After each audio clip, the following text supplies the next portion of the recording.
académicos, académicas, estudiantes e invitados especiales. La Facultad de Ciencias Jurídicas y Sociales de la Universidad Austral de Chile y la Sociedad Chilena de Derecho del Trabajo y Seguridad Social les saludan cordialmente y le dan la bienvenida a las Jornadas Nacionales Extraordinarias de Derecho del Trabajo y de la Seguridad Social. Para iniciar estas jornadas, invito a la decana de la Facultad de Ciencias Jurídicas y Sociales, la doctora Daniela Catino, a hacer uso de la palabra.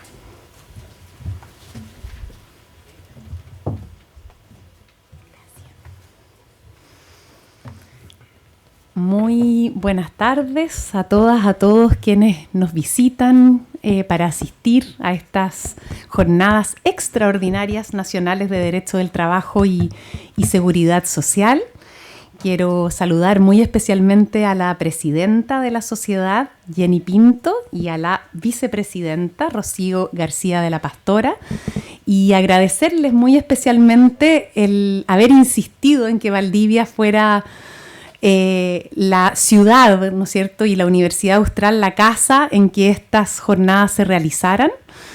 Es un enorme gusto tenerlos aquí. Quiero también saludar a todos los socios y las socias de la sociedad que han venido de distintas ciudades aquí y desearles que tengan una excelente discusión y una excelente estadía. Ya he podido constatar en un almuerzo que además de ser tienen una gran capacidad de disfrute, así que estoy segura que van a ser unas excelentes jornadas. Quiero saludar muy especialmente también al profesor Vilfredo Sanguinetti, que nos visita en esta ocasión desde más lejos, desde España. Muy bienvenido a Chile y a Valdivia, profesor Sanguinetti. Y quiero también agradecer a nuestro profesor de Derecho del Trabajo, al profesor Alejandro Durán, quien ha estado también coordinando desde aquí, desde la casa, la organización de estas jornadas, junto equipo de vinculación con el medio, a quienes agradezco siempre sus esfuerzos porque estas cosas resulten bien. Como decía, para mí es realmente un honor y un agrado dar la bienvenida a estas jornadas, porque creo que particularmente el campo del derecho del trabajo y la seguridad social, que son, como sabemos, un campo en discusión, en permanente desafío, en permanente reforma legal, en permanente evolución jurisprudencial, pone, ¿no?, en un lugar de especial relevancia, de especial significación, el rol que esta facultad quiere asumir como promotora de la actualización de los conocimientos para la evaluación, ¿no?, del derecho que se practica, del derecho vigente, y para la promoción activa del diálogo entre la academia y la profesión legal. No solo, ¿no?, viejas instituciones a ser constantemente discutidas en el campo del derecho del trabajo, y esta semana corta, gracias al feriado del Día Internacional de las y los Trabajadores, creo que porque si recordamos la historia, ¿no?, de esta conmemoración, justamente, ¿no?, conmemora en particular, ¿no es cierto?, las reivindicaciones y los movimientos laborales asociados en este caso a los movimientos en Estados Unidos, la matanza o los mártires de Chicago, un conjunto de líderes sindicales ejecutados por su participación en que precisamente tenían por derecho a una jornada laboral limitada, a una jornada laboral regulada, ¿no? Es bien interesante advertir que este derecho histórico con el que en algún sentido empieza, ¿no?, probablemente la historia del derecho del trabajo, vuelve precisamente en estas semanas a ser, bueno, hace mucho tiempo en el contexto internacional o comparado, pero también en Chile, a ser recientemente publicación de la ley de las 40 horas.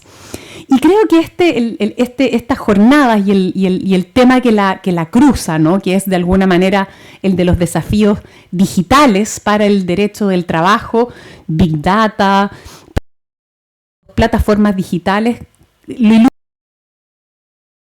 cómo se trata de un...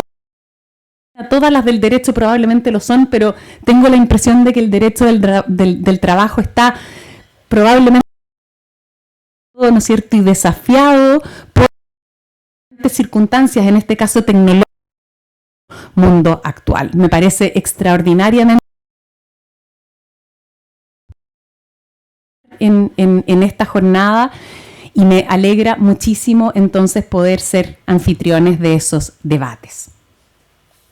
Quiero entonces desearles una muy exitosa discusión y de nuevo darles la bienvenida. Muchas gracias.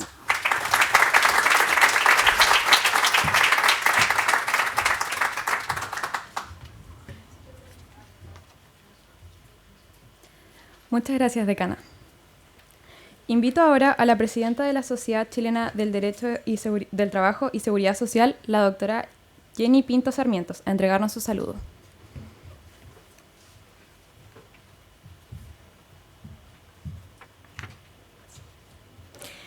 Estimada decana de la Facultad de Derecho de la Universidad Austral, doña Daniela Acatino, a la directora de Vinculación con el Medio, María Elisa Morales, al secretario general y profesor de Derecho del Trabajo, Alejandro Durán, a nuestro distinguido Alfredo Sanguinetti, profesor de la Universidad de Salamanca, a nuestros magistrados y magistradas, a los abogados, socios, directores y alumnos.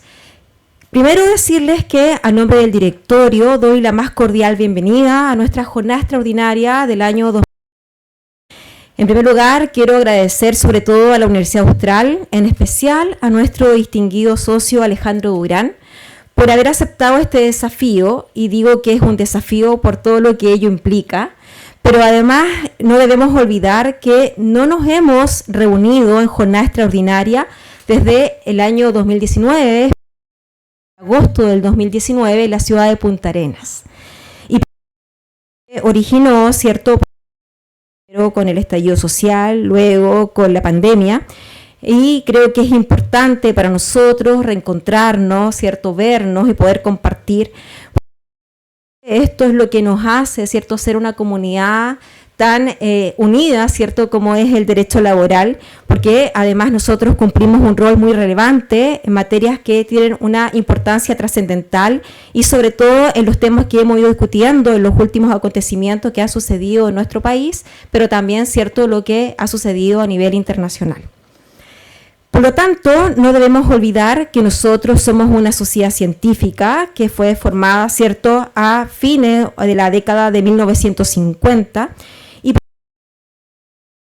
siempre debemos tenerlo en cuenta, que era precisamente tener un rol relevante en la discusión, ¿cierto?, en tan relevantes para nuestro país, donde se reúnen un sinnúmero de expertos en derecho al trabajo y seguridad social de diversas áreas, entre ellos académicos, docentes jóvenes, ministros, jueces, abogados de ejercicio, personas de la dirección del trabajo y en general especializados en estas materias.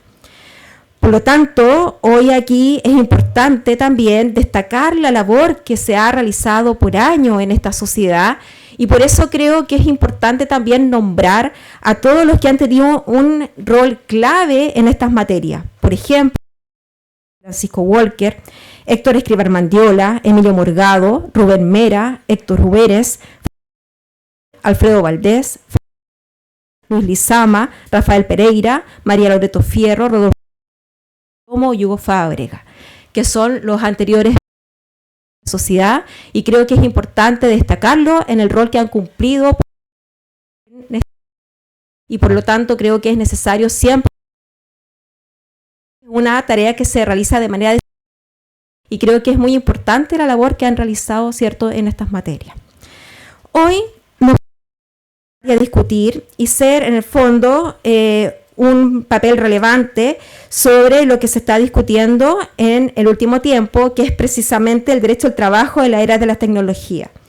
Es indudable cómo el mundo del trabajo ha ido cambiando en los últimos años, sobre todo con la incorporación de estas nuevas tecnologías, lo que se ha denominado en este caso la cuarta revolución industrial, generando una transformación en las formas y modos de organización del trabajo. Hemos visto cómo hemos ido cambiando, ¿cierto?, totalmente la concepción que teníamos de la relación laboral, donde se han generado nuevos empleos, favoreciendo a aquellos que estaban más familiarizados, ¿cierto?, con los avances tecnológicos. Pero también, por otro lado, hemos observado la eliminación de otros tipos de trabajo, provocando también un grave perjuicio en ciertos sectores que no han sido capaces de adaptarse a estos cambios. También es necesario mencionar los cambios en cuanto a la del empleador, generando muchas veces un conflicto a la hora de poder delimitar y ponderar los derechos fundamentales. Es el caso, por ejemplo, de la instalación de cámaras de seguridad, geolocalización, uso de programas especiales, intromisión en correo electrónico, revisión de imágenes corporales, entre otros. Pero uno de los problemas más masivos, ¿cierto?, y que lo vimos, ¿cierto?, muy presente a propósito de la pandemia, fue respecto del teletrabajo. Es decir, sobre todo esta posibilidad de cumplir, por ejemplo, con lo que era el llamado derecho de desconexión, pero también a la hora de determinar los accidentes si eran del tipo, ¿cierto?, común o laboral. Entonces hemos visto este cambio trascendental que se ha originado, ¿cierto?, con la incorporación de las nuevas tecnologías y que nos ha de problema que es necesario discutir. Hoy yo creo que estamos llamados a eso y precisamente contamos con los mejores especialistas en estos temas hoy, ¿cierto?, donde podremos poder ir analizando y observando, ¿cierto?, cuáles son las distintas perspectivas que se tiene respecto. Además, a propósito de lo que hemos ido realizando, los dejo invitados, vamos al final de esta jornada ya dar la fecha de nuestras jornadas nacionales que van a ser este año en la Universidad de Talca, en la ciudad de Talca. Y además, obviamente, aprovecho porque estamos en el de cierre laboral, que es el 20 y 21 de julio, y que está en la Universidad de Talca, en conjunto con la Universidad de los Andes y la Pontificia Universidad Católica. Así que quedan todos invitados a nuestras actividades y excelente jornada. Gracias.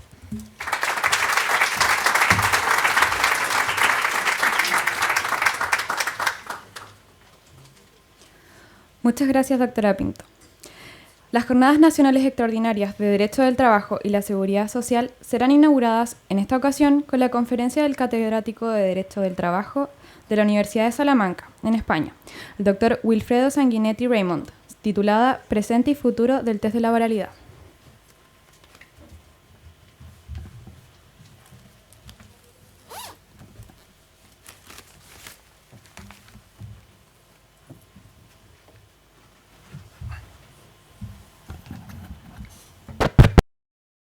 Buenas tardes, queridos amigos y amigas, señora presidenta de la Sociedad Chilena de Derecho del Trabajo y Seguridad Social, señora decana de la Facultad de Ciencias Jurídicas y Sociales de la Universidad Austral, queridos y queridas colegas laboralistas. Yo debo empezar expresando mi gratitud profunda a la Sociedad Chilena de Derecho del Trabajo y Seguridad Social y a su directorio por esta tan amable invitación a impartir la conferencia inaugural de estas jornadas extraordinarias de Derecho del Trabajo y de la Seguridad Social. Es para mí un gran honor y a la vez un motivo de grandísima alegría, ya que me permite reencontrarme con muy queridos amigos a los que no veía desde antes del forzoso paréntesis ocasionado por la pandemia.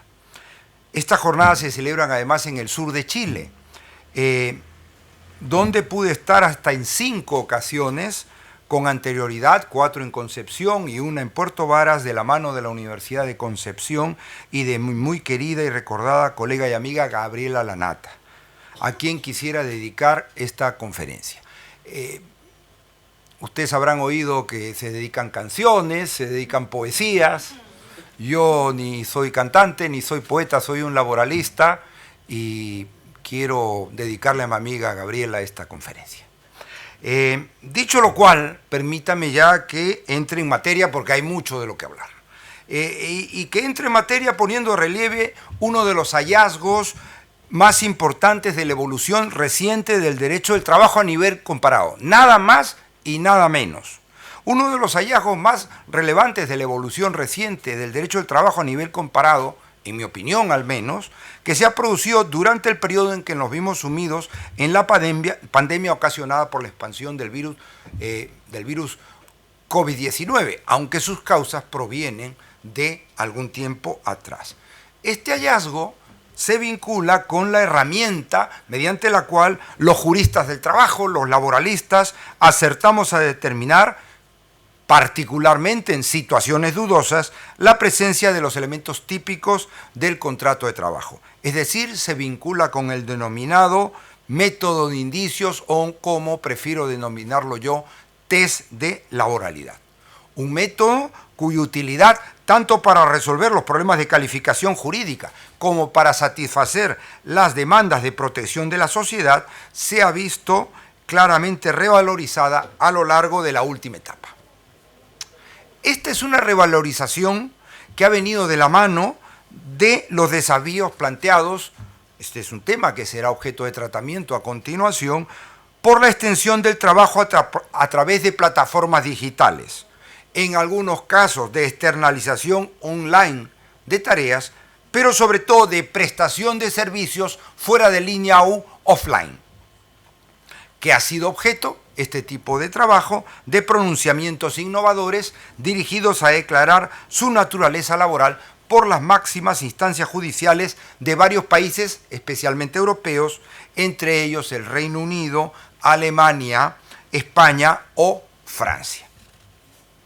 Este ha sido un resultado que es fruto no solo de la labor de estos tribunales, sino de un importante proceso de decantación y de construcción doctrinal y jurisprudencial dirigido a hacer posible el encaje de estas nuevas relaciones, atípicas y hasta cierto punto híbridas, en el espacio del derecho del trabajo,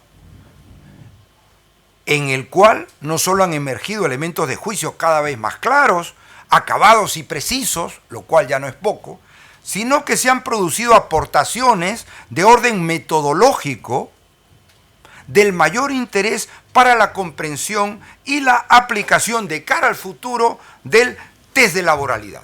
Aplicación de cara al futuro del test de laboralidad, tanto en relación con los nuevos tipos de trabajo, los nuevos trabajos que sin duda emergerán, como incluso para los trabajos tradicionales que puedan plantear algún problema de calificación. La importancia de estas aportaciones a las cuales me voy a referir es de tal magnitud, por lo menos en mi opinión, y yo vengo aquí a compartir con ustedes mi opinión, que merece que les dediquemos una especial atención en el día de hoy, ya que contribuyen a actualizar y a proyectar al mundo que vendrá uno de los mayores tesoros, y miren que digo uno de los mayores tesoros que nos han legado los fundadores de nuestra querida disciplina, el derecho del trabajo.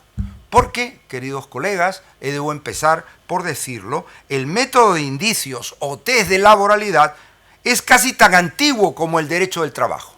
No es una conquista de la modernidad, sino que es tan viejo como el derecho del trabajo.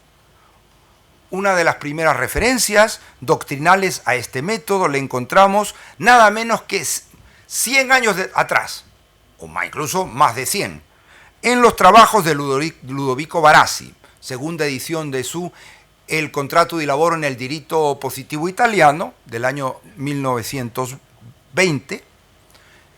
En estos trabajos de Ludovico Barassi, que son los trabajos de los cuales proviene la entronización de la subordinación, nada menos, como criterio fundamental de identificación del trabajo objeto del derecho del trabajo. Bueno, pues ya en 1920, en esta segunda edición, en la primera esto no aparece, es en la segunda, hay un cambio fundamental entre la primera y la segunda. Bueno, ya entonces Barassi, en la segunda edición de 1920 de este libro, era consciente de que la subordinación era un estado jurídico, lo denomina él, de disponibilidad del trabajador susceptible de asumir una variedad de grados, con esto quiero decir que lo dice él, entre comillas, y además era consciente de la existencia de una zona de frontera entre el trabajo subordinado y el trabajo autónomo, marcado por la presencia de numerosos casos dudosos.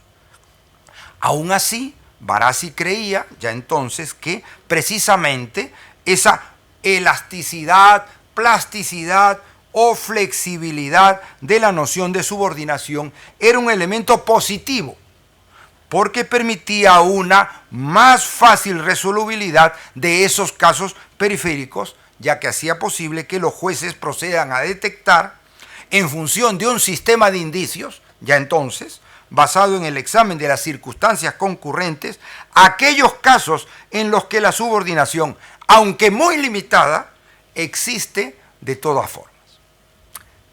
Con este origen, la subordinación y el test de laboralidad han marcado de hecho el devenir posterior del derecho del trabajo. El devenir histórico del derecho del trabajo en este siglo ya han operado como el soporte conceptual y la herramienta aplicativa de la tan referida tendencia expansiva del derecho del trabajo al conjunto de la ciudadanía trabajadora, así como de la adaptación del derecho del trabajo al cambio económico, tecnológico y productivo.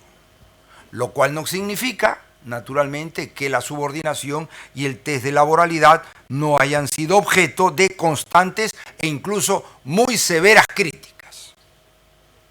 A despecho de estas críticas, muchas de ellas, debo decirles, exageradas, sobre todo las que provienen de los años 90 y que tienen su origen en la doctrina italiana, a despecho de esas críticas, lo cierto es que la subordinación y su herramienta, su instrumento, el test de laboralidad, han sabido siempre adaptarse a los cambios y ofrecer respuestas a los retos que les ha ido siendo planteados, sin que para ello fuese necesario realizar cambio alguno en su configuración. La subordinación sigue siendo en esencia lo que Barassi les decía y les he dicho, les he citado antes.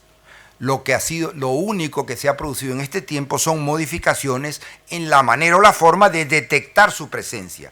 Es decir, lo que ha sido necesario a lo largo de este siglo es llevar a cabo una, como dice el profesor Pérez de los Cobos, recomposición del sistema de indicios de la presencia de este elemento, basada en una atenta observación de las formas con las que el trabajo subordinado o asalariado se manifiesta en la realidad productiva.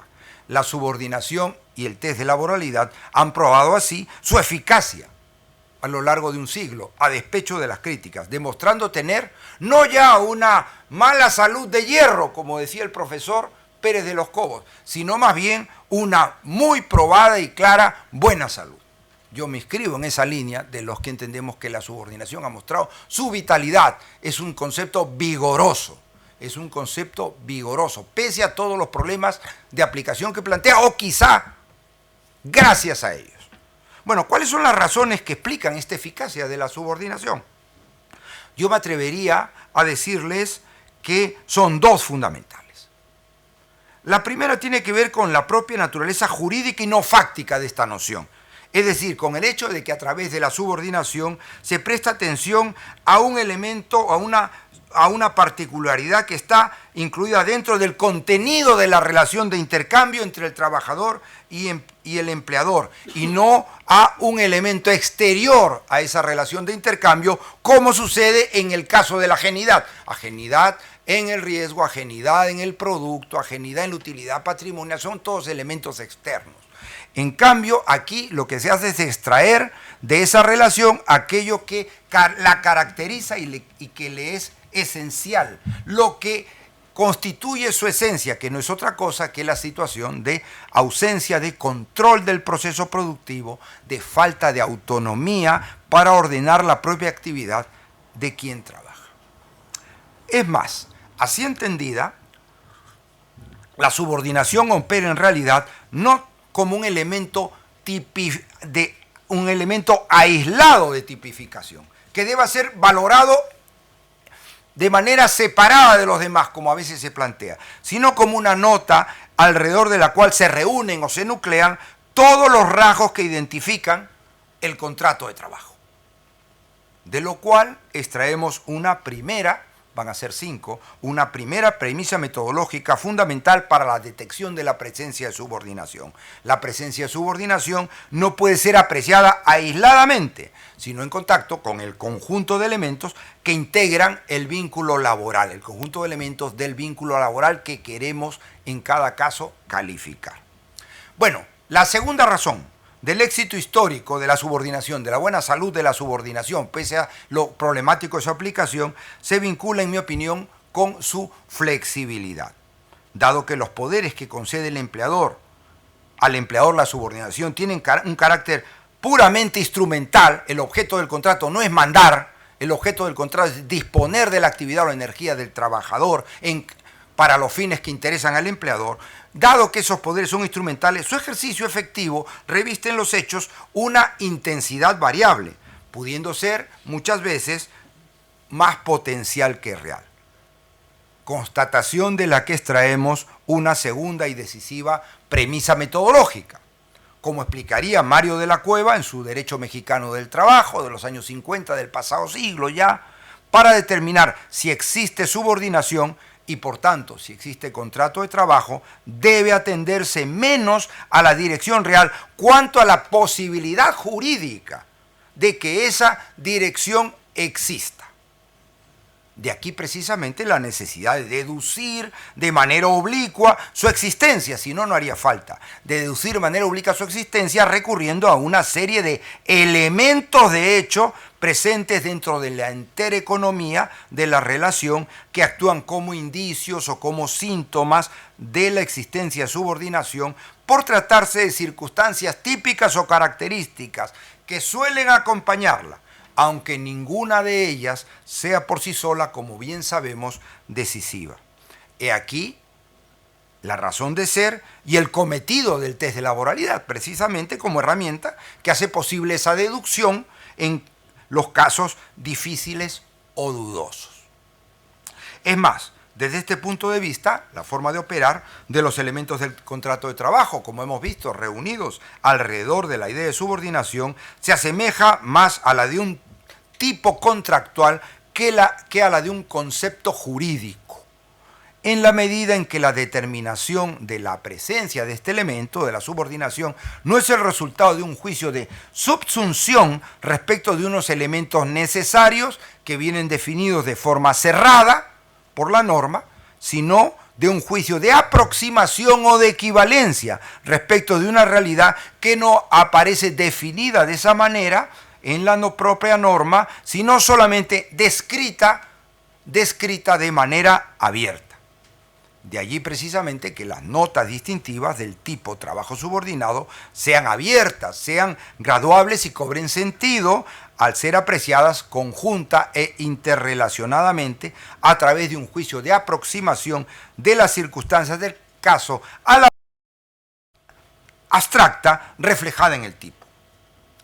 Ha sido, de hecho, la aplicación de este análisis tipológico lo que ha permitido reunir en el ámbito de la laboralidad supuestos tan variados como los generados por las transformaciones del mundo del trabajo a lo largo de la historia, pese a sus muy disímiles y diversas características, sobre la base de deducir, a través de la combinación de elementos diferentes, los rasgos o notas típicas del trabajo subordinado.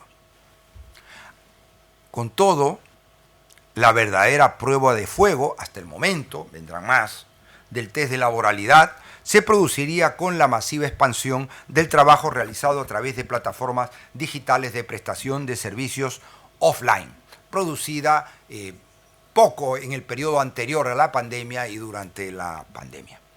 Bueno, esta es una forma de trabajar, como bien sabemos, que combina de forma nunca vista hasta el momento, por un lado, elementos característicos del trabajo autónomo, como las libertades de elección de las franjas horarias en las que trabajar y aceptación o rechazo de pedidos por el prestador de servicios, la retribución por pedido y no por tiempo, o la aportación de medios materiales por quien trabaja, la moto, el patinete, la bicicleta.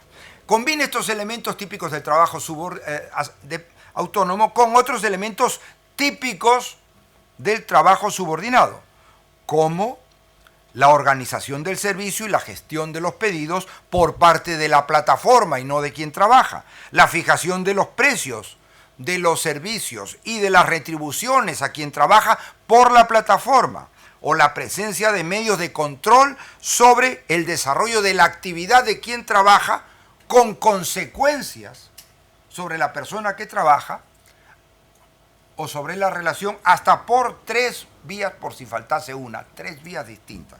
La gestión algorítmica en primer lugar, pero también las teleencuestas a los clientes e incluso la geolocalización constante. Entonces se combinan estos elementos de una forma no vista hasta el momento, pero sobre todo, lo más relevante en estos casos es que los elementos de apartamiento del modelo típico del trabajo subordinado, pues son mucho más intensos que en el pasado, que lo que podía pasar con el teletrabajo, que ya escandalizaba a algunos colegas italianos. Aquí no puede haber subordinación, en el telelabor ya hemos visto nosotros que sí podía haber, y terrorífica además en algunos casos, ¿no? Pero bueno, aquí lo que pasa es que los elementos de apartamiento apuntan a la raíz misma del poder de disposición sobre el trabajo subordinado, sobre el trabajo que expresa la subordinación. Porque claro, queridos colegas, ¿cómo podemos sostener que está sujeta a dependencia una persona que puede escoger, que puede elegir en qué momentos trabaja y qué prestaciones realiza? ¿Cómo puede ser trabajador dependiente alguien que trabaja de esa manera? Eso debe negarse por hipótesis. Bueno, pues la aplicación del método de indicios, entendido como método de análisis tipológico, que caracteriza el test de laboralidad, lo ha hecho posible. Lo ha hecho posible, esto que parecía imposible. Y además, como veremos, con particular contundencia, a la vista, por lo menos, de la rotundidad de los argumentos esgrimidos por los tribunales de las Supremas Cortes de estos 4 países europeos, por lo menos que yo he seguido. Luego ha habido alguna sentencia en Holanda, en América, pero estas son las 4 sentencias señeras, ¿no? Lo ha hecho posible, ha permitido que esto que parecía imposible se haga realidad. Bueno, pues más allá de los argumentos utilizados por estas sentencias, que en la enumeración detallada pues no me puedo detener, pasaríamos toda la tarde aquí hablando de esto, estos pronunciamientos encierran, como ya les he anticipado, algunos hallazgos fundamentales que enriquecen y perfeccionan la forma de aplicar del test de laboralidad. Y nos dejan algunas pistas importantes para resolver el gran problema de fondo, y este lo sabemos todos, lo sabíamos de antes, que el método de indicios plantea. ¿Cuál es el problema fundamental que nos plantea a los laboralistas el método de indicios?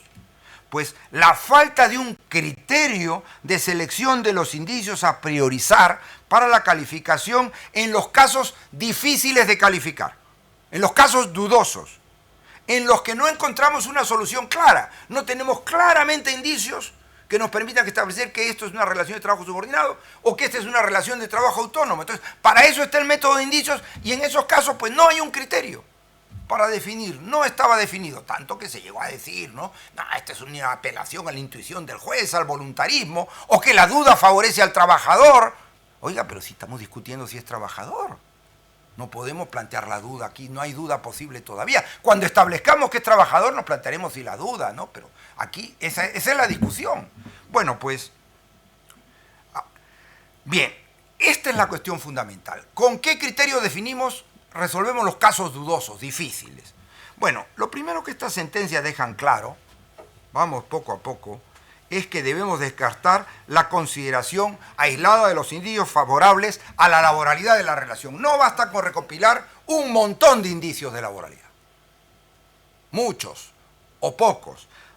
¿Por qué? Porque estos indicios concurren con otros indicios de signo contrario.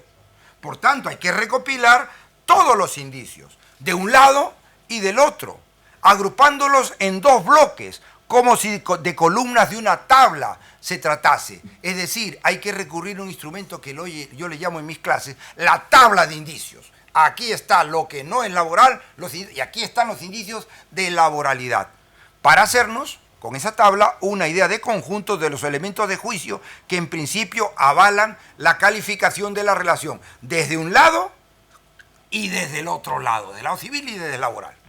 ¿Por qué? No debemos perder de vista aquí que al tratarse de casos límites, las dos calificaciones cuentan con argumentos de peso en su favor. Las dos calificaciones pueden ser consideradas correctas prima facie. Nosotros podemos decir que trabajo en plataformas es un trabajo autónomo. Claro, tenemos argumentos de fondo. Claro que sí. Podemos decir que es un trabajo dependiente. También tenemos argumentos de fondo. Las dos posiciones son correctas. Entonces tenemos que empezar por ordenar esto.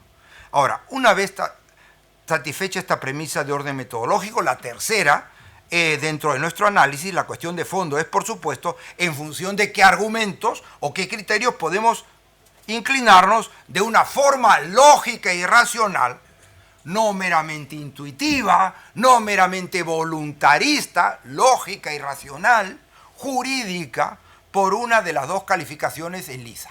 ¿Por cuál de las dos? Y claro, para tomar esta decisión no basta con comprobar que la lista de indicios es más larga.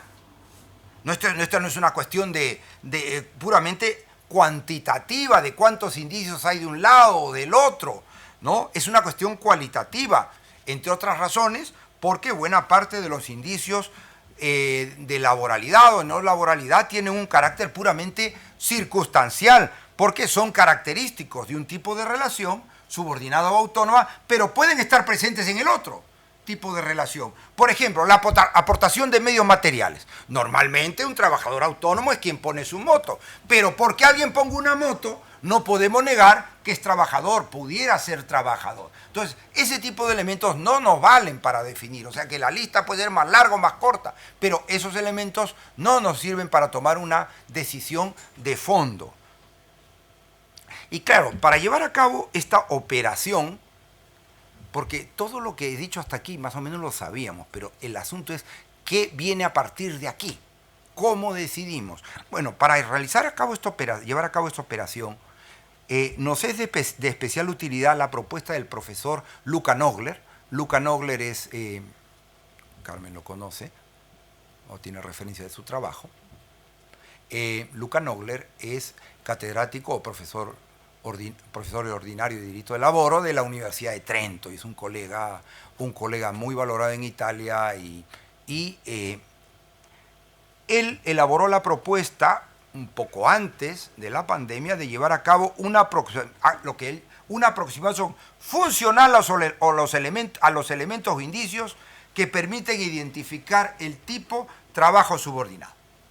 De acuerdo con la propuesta del profesor Nogler, que denomina método tipológico funcional, o sea, el método de indicios, él propone que se aplique como método tipológico funcional, el procedimiento de calificación debe desarrollarse llevando a cabo una valoración ponderada de la incidencia de cada elemento, de cada indicio, sobre los demás. No aisladamente, sino cada elemento de indicio debe valorarse ponderadamente, teniendo en cuenta su incidencia sobre los demás, y su idoneidad o no para realizar en conjunto todos ellos la función del tipo trabajo subordinado.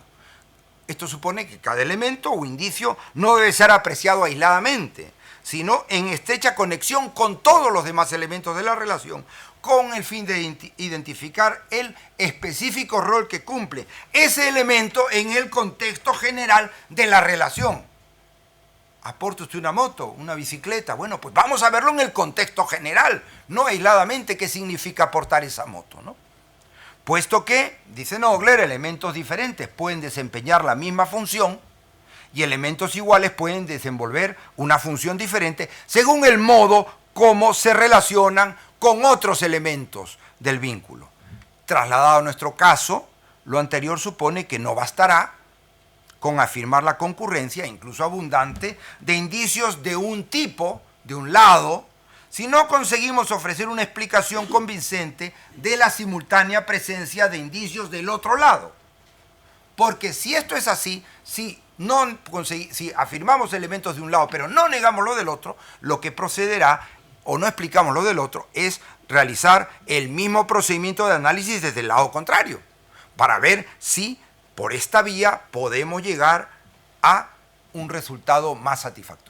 Desde la no laboralidad explicamos los indicios de laboralidad, o desde la laboralidad explicamos y justificamos por qué están estos indicios de no laboralidad. Los indicios de un lado representan, en este sentido, otros tantos argumentos en contra de la calificación de la relación desde el lado contrario, teniendo que ser la calificación final una que, partiendo de los indicios o elementos de juicio de un tipo, sea capaz de integrar, explicar, neutralizar o negar los indicios opuestos, ofreciendo una explicación satisfactoria del conjunto, de la economía global del vínculo. Claro, vistas las cosas así, es fácil advertir que la clave de la solución de los casos difíciles de calificar, aquí estoy parafraseando a Alexis, que habla de los casos difíciles de ponderar, los casos difíciles de calificar, donde hay argumentos de fondo a favor de una calificación o la otra, no se encuentra tanto la clave de la solución en la identificación de los indicios a favor de un lado o del otro, de la laboralidad o no la laboralidad, sino que la clave está en lo contrario, en la integración, la explicación o la neutralización de los indicios del lado contrario, en el marco de un análisis integral de la relación y de las interacciones de esos indicios contrarios con los demás elementos de la relación. Y claro, aquí es donde apreciamos con claridad las debilidades de las tesis que afirman el carácter autónomo del trabajo realizado a través de plataformas digitales, con base en las libertades de elección de franjas horarias y aceptación o rechazo de pedidos, que son argumentos fuertes. ¿Dónde está la debilidad? En que estas tesis no son capaces de explicar por qué y cómo, si el prestador del servicio es autónomo, está sujeto a mecanismos de carácter tecnológico cuya similitud con los típicos poderes de organización, control e incluso disciplinario, por las consecuencias que tiene la reputación digital dentro de la plataforma, cuya similitud con esos tres poderes del empleador es evidente. Es evidente. No se consigue explicar qué hacen esos mecanismos de control si el trabajador tiene esa libertad. Y claro, seguramente es por esta razón que los tribunales a los que me he referido optaron en su momento por invertir la lente. Estas sentencias son todas del año 2020. Y por tratar de ofrecer una explicación de la naturaleza de estas actividades desde la óptica del derecho del trabajo. O sea, no parten de la relación es civil y vamos, no, al revés. Vamos a demostrar que la relación es laboral. Y aquí el esfuerzo y la aportación de los tribunales no ha venido principalmente de la mano de la detección de los muchos indicios favorables a la inclusión en la laboralidad. O sea, lo novedoso de esta sentencia no es decir, no hay estos indicios de laboralidad, eso ya lo podíamos hacer cualquiera. Ya sabíamos nosotros que había estos indicios. Lo importante de estas sentencias ha venido dado por el desmontaje o, si me permiten hablar en estos términos más de la fisiología, la metabolización de los rasgos que en estos casos sirven para negar de plano la laboralidad, esas libertades de elección de franja, de elección de pedidos. ¿Cómo se metaboliza esto? ¿Cómo llevan a cabo los tribunales esta operación? Me parece claro, y por eso lo he citado antes, mediante la realización de lo que podemos llamar un análisis tipológico funcional del papel de los elementos considerados o presentes en esas relaciones. Un análisis que va más allá de la consideración aislada de esas libertades para atender a sus relaciones con los demás elementos del vínculo. Vamos a relacionar estas dos libertades con los demás componentes de la relación para ver cuál es la función que realmente tienen dentro de la relación. Por ejemplo, en la sentencia del Tribunal Federal de Trabajo de Alemania de 1 de diciembre de 2020, vinculada a trabajos a través de plataformas online, que esto es más difícil todavía, se señala que aunque el trabajador en línea no estaba obligado a aceptar las ofertas de servicios, la plataforma estaba concebida de forma que quienes aceptasen más encargos, dice la sentencia, podían acceder preferentemente a otros encargos optimizando sus tiempos de ingresos. Sus tiempos e ingresos, perdón. Y que, añade la sentencia, este sistema de incentivos indujo al trabajador a desarrollar una actividad continua, más de 800 trabajos en un periodo de tiempo corto, a favor de la plataforma. Ahora, más clara todavía y más enfática es la sentencia del Tribunal Supremo Español de 23 de septiembre de 2020, en este caso vinculado a un trabajo a trabajos de reparto, plataformas de reparto, el caso Globo, en la cual se destaca que el repartidor goza en realidad de una autonomía muy limitada, pese a esas libertades, puesto que el programa informático que asigna los servicios en función de la valoración de cada repartidor, si acepta o no la franja, si acepta o no pedidos, condiciona decisivamente la teórica libertad de elección de horarios y de rechazo de pedidos, a lo cual añade la sentencia que el sistema productivo diseñado por las plataformas no exige el cumplimiento de un horario rígido o impuesto porque las microtareas se reparten entre una pluralidad de repartidores, dice, que cobran en función de los servicios realizados, lo que garantiza que haya repartidores que acepten el horario o el servicio que dejan otros. Así pues, no existe aquí un verdadero interés del empleador a la continuidad de la prestación, como existe en otro tipo de relaciones, porque la presencia de un ingente número de personas, entre ellas fungibles, compitiendo entre sí por una microretribución, convierte en irrelevante la negativa de cualquier trabajador individual. Elementos, en principio incompatibles, con la existencia de un contrato de trabajo, impensables, terminan de este modo por encajar dentro de él, de la mano de este análisis integrador de corte funcional llevado a cabo por estas sentencias. Voy terminando. Como se habrá podido comprobar, la forma de razonar y el procedimiento seguido han sido en los dos casos de las sentencias citadas, y las otras son similares, han sido el mismo, la forma de razonar y el procedimiento, y se basan en dos ideas fundamentales. Dos ideas fundamentales que representan otras tantas premisas metodológicas de nuestro análisis. La cuarta y la quinta. Cuarta, en los casos difíciles debe centrarse la atención antes que en los indicios positivos en los negativos, y en especial en los indicios negativos que cuestionan radicalmente la laboralidad. Y quinta, la valoración de estos indicios negativos debe hacerse en el marco de la configuración global de la relación, es decir, en estrecha conexión con los demás elementos presentes en esa relación, con el fin de determinar si, dentro de ese marco, la autonomía y la capacidad de autoorganización del trabajador son o no plausibles, son o no reales.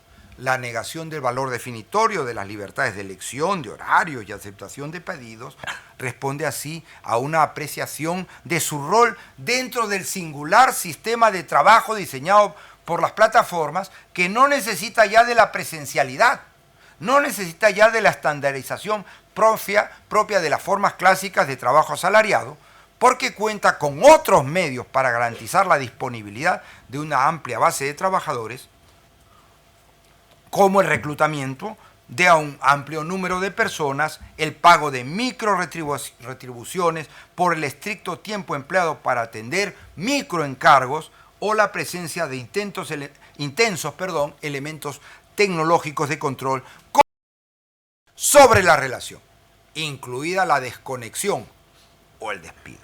Nos encontramos, pues, ante un evidente enriquecimiento metodológico y conceptual del test de laboralidad que aporta, en mi opinión, herramientas de gran utilidad para hacer frente con criterios racionales, claros y fiables, no puramente intuitivos, voluntaristas, a los problemas de calificación jurídica, tanto tradicionales como nuevos.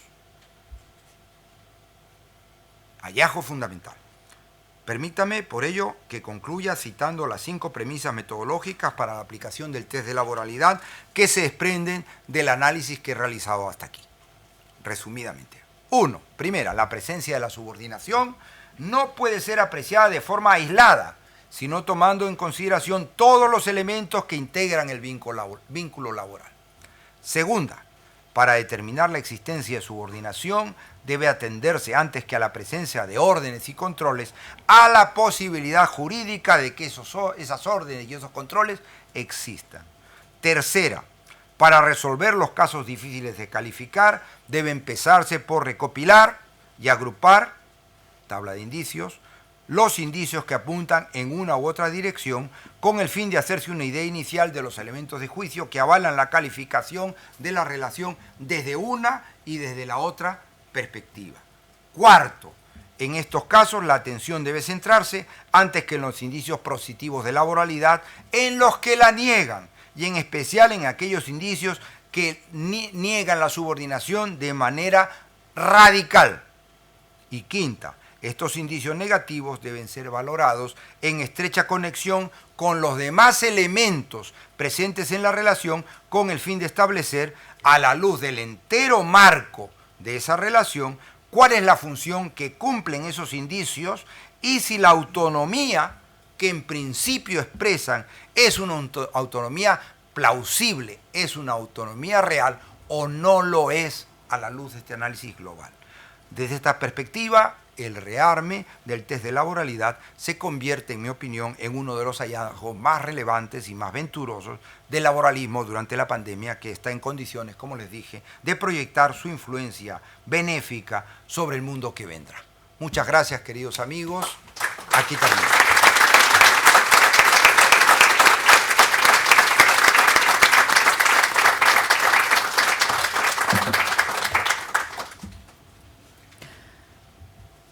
Muchas gracias, doctor Sanguinetti. Antes de continuar con nuestro primer panel, los invitamos a realizar una pequeña pausa de 10 minutos.